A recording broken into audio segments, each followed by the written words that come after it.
Happy Monday, everybody! You're listening to the Personal Playlist Podcast, fondly referred to as the P3. I'm Noah Daniel.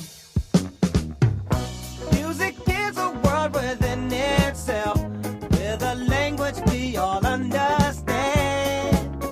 I am so excited to have Sarah Johnson here on the Personal Playlist Podcast. Sarah is an educator, podcaster, author, and professional speaker who left a position she loved as a high school principal to seek to teach masses and expand her reach. Her primary areas of focus center on the core values of balance, resilience, and faith, and she works with districts and organizations to assist their crews to live with more intentionality in their full lives. Sarah is co-author of Balance Like a Pirate, Going Beyond Work-Life Balance to Ignite Passion and Thrive as an Educator with DBC Inc Publishing, and her first solo book will be out this November with Courageous Heart Press. Sarah hosts the In Awe podcast, where the mission is to amplify women and empower a community. She has 2 young daughters, a husband who's a teacher and football coach, and she has her own sense of personal mental wellness through a running streak she has maintained since July 11th, 2014. Sarah keeps ties to schools as an adjunct professor for Wittenberg University in the Education Leadership Department, supervises student teachers, and subs for local principals, where she loves singing happy birthday over the announcements. Welcome to the show, Sarah. Thank you, Noah. I'm so excited to be here. I'm excited that you're here. I loved talking to you on the podcast, and I'm really looking forward to learning more. So let's talk about your first and then your second book. Well, let's do that. Okay. So well, how did it come to be? It sounds weird to say it. Yeah, it sounds weird to even say that I've got a second book. So the Balance Like a Pirate is just really a huge gift.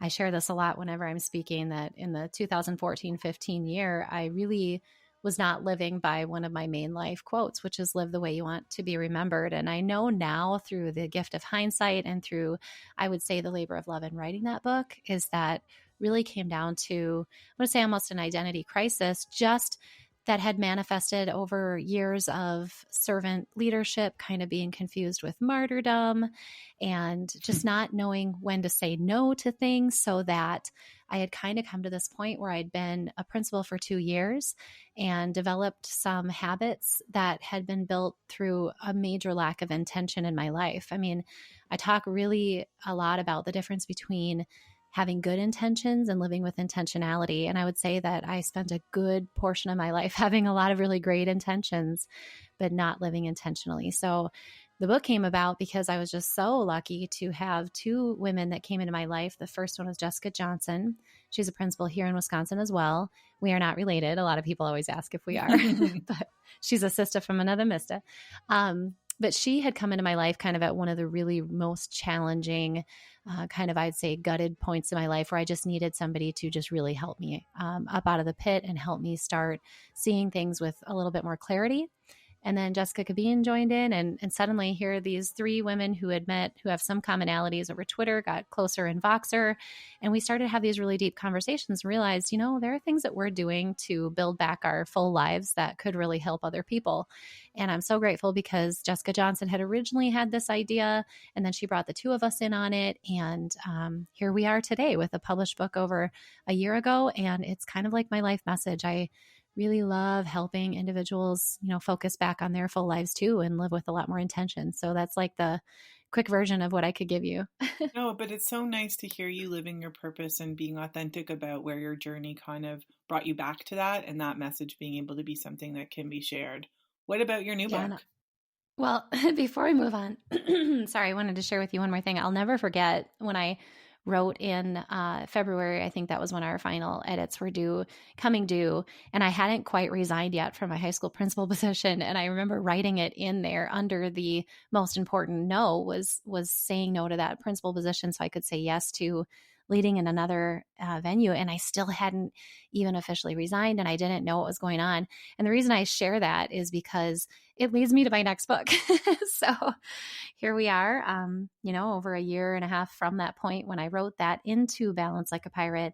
And now I know. So I went ahead and wrote a book titled Lead with Faith. And really what it is kind of a wonderful message that I had from this past year of my life and reflection, but also the experiences that I've gained over a lifetime of leadership. And I say that because, I've had my titled roles for a while, but even beyond that, we know that leaders can be anywhere.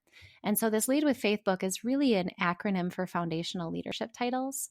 F stands for free to be really you. A is affirmed in purpose. I is immersed in life and intentionality. T is transcending titles, and H is leading with heart and emotional intelligence. So really, it's just this wonderful gift of a text that kind of came out of me in this last year, being away from titled leadership, but really seeing how I could help others kind of see themselves a little bit more clearly when they're in those leadership roles as well. I'm so excited that you're doing that. In many ways, I believe my work is hopefully to celebrate the transcending of titles, because choosing not to have a title is an interesting experience with your ego. But if you're being true to service leadership and you're doing the work that you want to do, you don't really need the title to do important work. Sometimes you need more reach, and that's why you have to build outside the blocks. But in truth, what you're saying really resonates with me. And in a lot of ways, it resonates with me in terms of our conversation, because you invited me onto your podcast, and I was so honored to be there. And there's so many interesting, powerful women that you share time with. And then we talked about putting it under the Trailblazer heading, and that made me nervous. And I didn't know if I could actually, if I could have that title. And because you were talking about transcending titles, I don't know that it matters, but even hearing it back, it gave me a sense of power, to be honest, and maybe even comfort with the idea of trailblazing. And we spoke a little bit on the episode, but I'm really grateful for that, to be honest. Well, I'm so grateful to hear that from you, because that has been, I appreciate that you say removing yourself from the title can be challenging, because I spent months really struggling with that. I would be completely false and inaccurate if I said, oh, it's so easy once I decided to take this leap of faith, that everything fell into place and that it's perfect now. And it's just not, because I think one of those things that we don't realize that society does for us is really make us strive for those titles and think that we have to just reach something before we can be seen as anything. So I really appreciate that you gave that back to me, because I see in you a trailblazer.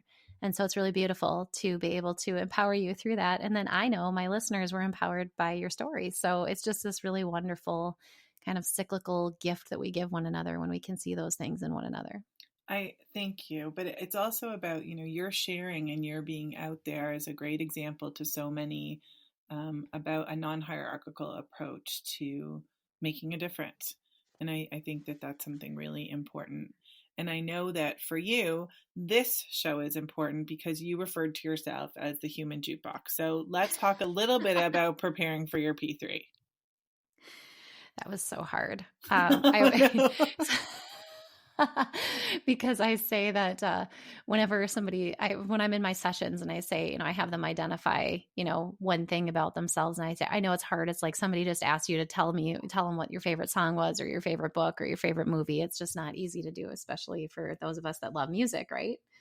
But yeah, the selection overall, after, it was really fun. I love this project. I love the roots of why you do it with your podcast and how it started with your students. So when I really started to pare it down, it was kind of fun. The whole process was reflective, and it was, I have to get real with myself in terms of what I want people to know about me through these 3 areas. So it was kind of fun to just sit and think, okay, I can't take 5 or 10 songs. I have to pick one.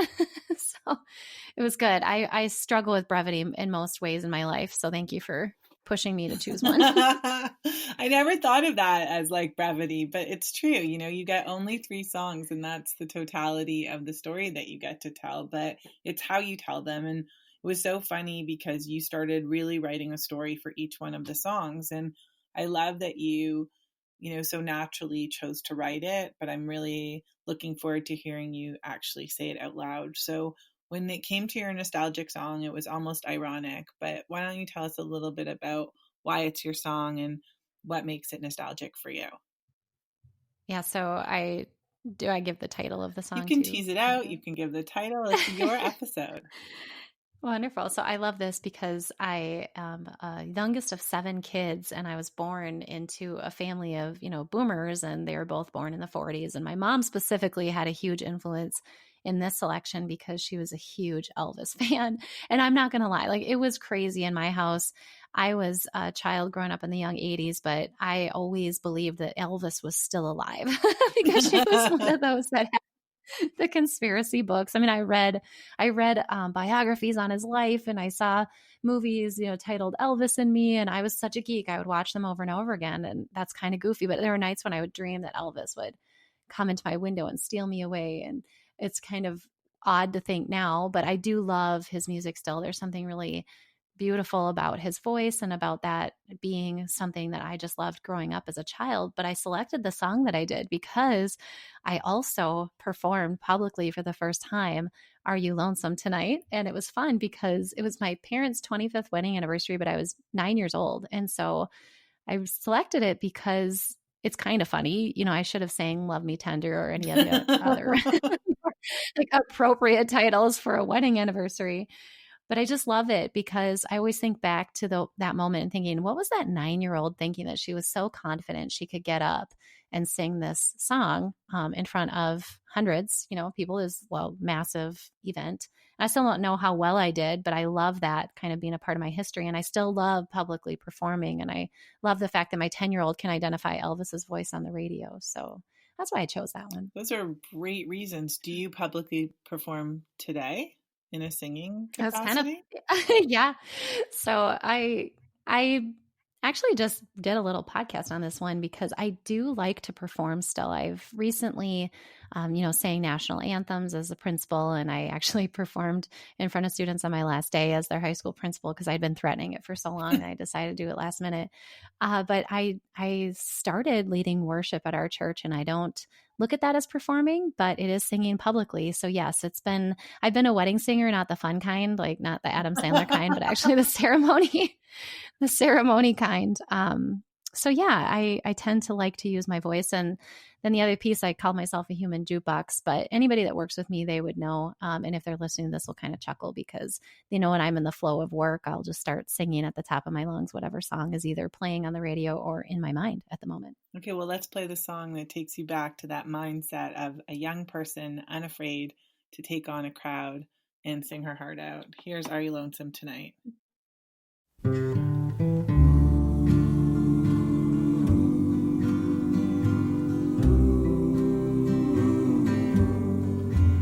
Are you lonesome tonight? Do you miss me tonight?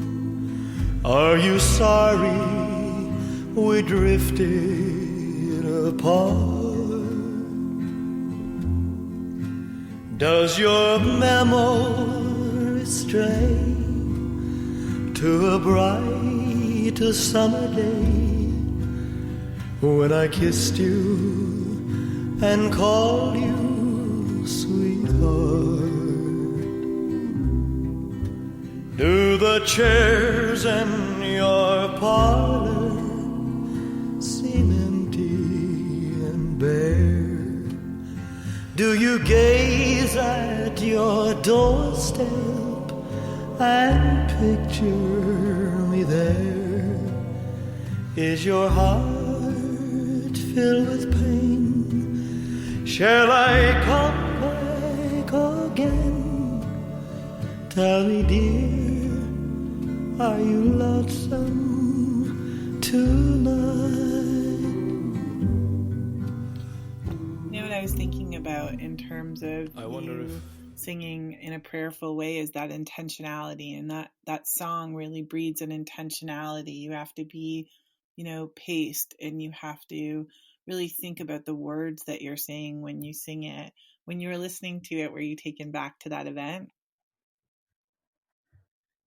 Oh, absolutely. And I was smiling to it. And I like how you tied it back to intentionality and pace because it is so much slower than the pace we run these days. And so I love that connection. And absolutely, I was not only was I picturing my hair in that half ponytail, but I also had like plastic music notes on my walls growing up after that event for the entirety of it. So it was pretty cool. Thank you for that. Yeah, I love it's nostalgia. Fun, and music can be such an incredible part of that. You had made a really interesting point about this song, and funny enough that we're sharing it as your identity song, because this morning for Celebrate Monday, I put out this note to self about not having to be any more of anything in order to be enough. And I think it's really in line with the tone of your identity song. So why don't you share a little bit about why you chose it? Yeah, so this one is really important to me in this chapter of my life, because it's so easy to let the world kind of sort and select us, is the way I've kind of come to start terming this. Whether we are selected for positions or felt like we're enough in whatever it is we're doing. I think we put those on ourselves a lot, but also the world does too. And when I think about even this recent transition away from a titled role, I still struggled so hard resisting, would I say, the idol of that title, because we're always asked, what's next? After you graduate from high school, when are you going to go to college, or what career are you going to have? And after that, it feels like, for me anyway, as a young teacher who then became a young administrator, even as a principal, I was always asked, when are you going to be a superintendent? And I think it always just kind of felt like I was not going to be enough had I not reached all those different milestones that the people around me saw. And I think they had best of intentions by asking me those things. And I'm not done even saying that I won't be a titled superintendent someday. But for now, in this kind of space and this gap, I've had to really search for my identity. And when I say I was in identity crisis in 2014-15, the competing titles at that time were really, mom and principal. And those were the two that I spent most of the time in. I forgot about a lot. I had forgotten about my faith, and I had kind of reduced the title of wife to, it had been diminished to a point where it was dangerous in my home. So what I mean by that is I almost, lost my identity as a wife by removing that title too. And I'm so grateful now, 5 years later, I can say the song that I chose is really a faith-based song. I know it crossed over into mainstream radio, but it really speaks to the fact that I don't listen to the world to tell me if I'm good enough. I don't listen to the numbers in my podcast ranking, or the subscriptions, or the number of books I've sold, or the amount of speaking engagements I have. What I listen to now is what God says I am. And it really makes a huge difference, because there are so few things in my life that can make me feel fearful or lacking confidence anymore, because I've centered my identity so firm in my faith and what I'm told I am as a daughter. And that it really kind of takes everything else and puts it right in the perspective where it needs to be. So the song really just reminds me that I don't have to be sorted and selected, that it always reminds me to listen to the loving, calming, soothing voice, not the slicing whisper of condemnation and that imposter that whispers in my ear that I'm not good enough. And it's super powerful. It really is. And it's great that you're grounded in that piece of your identity and even return to it. So here is You Say, Lauren Daigle.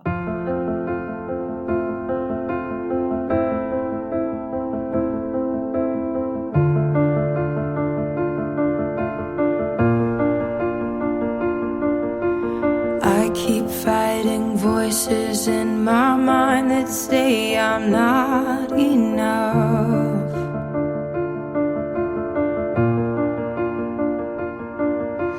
Every single lie that tells me I will never measure up.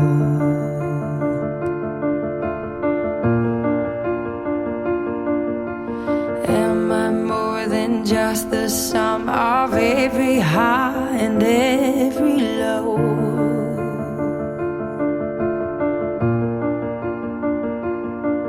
Remind me once again just who I am, because I need to know.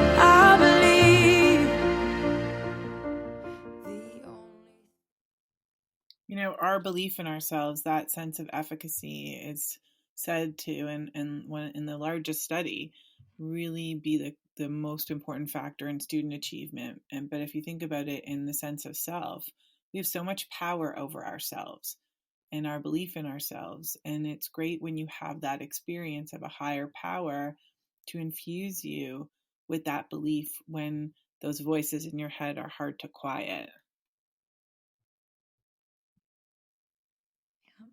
Yeah. And I want to make sure you listeners here, it's not always been that way for me. I feel very fortunate that I'm in the chapter and in the season that I'm in right now, because those voices sometimes can be very debilitating. And I love that you bring it back to the classroom too, because we need to be able to be the voices for our students and those around us to help one another feel empowered. So even if we don't have the fortune of having that belief in a higher power or that center, even if we have a belief and we're still struggling with the trust of that we can do that for our students and our staff and the people in our school in our purview, because it's really critical that what we're saying is positive of one another. And to kind of go back, I think too, in regard to the mind being powerful thing, absolutely. I've run 2 marathons where in 2014, before I even started running, I would have thought not even close to possible. Like I hadn't even run 3 miles at that time. And it really, I think our body does play into it. I don't know that I can physically run a marathon right now because of some of the injuries I have, but my mental health and my mental state was truly the thing that got me over the finish line for both of those 26.2s. So I really have seen that. Mm-hmm. And it's have the true power about what sure. happens in the classroom. We can't battle the beliefs that kids come in with, and we can't always enlist the power of the beliefs that the students have, but we can certainly be the believer, and we can lift them up. And we do hold so much power in a classroom or in a school to really make a difference for our learners. And it's so wonderful that, even outside of your role as a titled principal, you're contributing so much to the education space and beyond in relation to belief in people and giving people a voice. But sometimes even people like you need a pick-me-up song. So tell me a little bit about yours. Oh man. So one of my favorite memories growing up is riding in the car, and mostly with my 2 sisters, but the one, my sister Sandra would be driving in these beater vehicles, and we would it didn't matter if it was winter or if it was summer, we were jamming to Journey and using the dashboard as our drums and doing the air guitar. And so I was exposed to the wide range of Journey songs. And though I'd love to say that it was Don't Stop Believing, because that one's huge in my world and I love it, but the one that pumps me up every single time and gets me revved is Separate Ways, Worlds Apart. And even my young daughters and I will jam to this repeatedly. We do this in the kitchen, in the car, it comes on and they get super pumped up. And I love the beat of that song. I love playing the air guitar. I love when it comes to the bridge and it just goes nuts. Someday love will find you. And it just makes me so happy. It doesn't matter where I am. And I love the story too, because in one way I was trying to get my staff to be a little bit outside the box for kids and give them memorable moments. And I just very vividly remember cranking that up and lip syncing to Separate Ways. If you can picture Sarah Johnson saying, "Come on guys, join me." Oh, no. And not one teacher joined me in that moment. Oh man, we had a culture struggle. And I was really just trying to be like, you know what, we've got to be the difference for kids. Well, it didn't happen the first year, but it did the next couple of years. Teachers definitely did join in and do some fun, quirky things for kids. And I'll never forget it. And then, as I alluded to you before, Noah, the last day of school, I popped on a pink wig and I sang Who Knew by Pink. And one of my veteran teachers right afterward, he said, "You had those flipped. You should have sang that one back 4 years ago and sang Separate Ways today." I'm like, darn it, I wasn't thinking. But yes, this one and gets me pumped every time. It's fun that Journey made a resurgence because there's a lot of it playing in my house as well. But this is a song I hadn't heard for a while, so I'm happy you brought it to my pick-me-up list, Separate Ways.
feeling about sharing your 3 songs?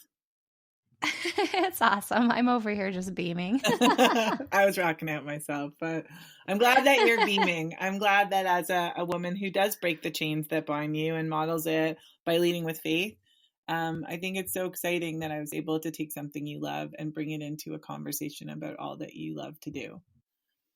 That was really fun. Thank you so much. It's, we don't get used to talking about ourselves so much. So then when you get an opportunity, it's kind of joyful to just remember some really cool parts about yourself that you might not often speak of. Yeah, and it's a separate way to get to know you.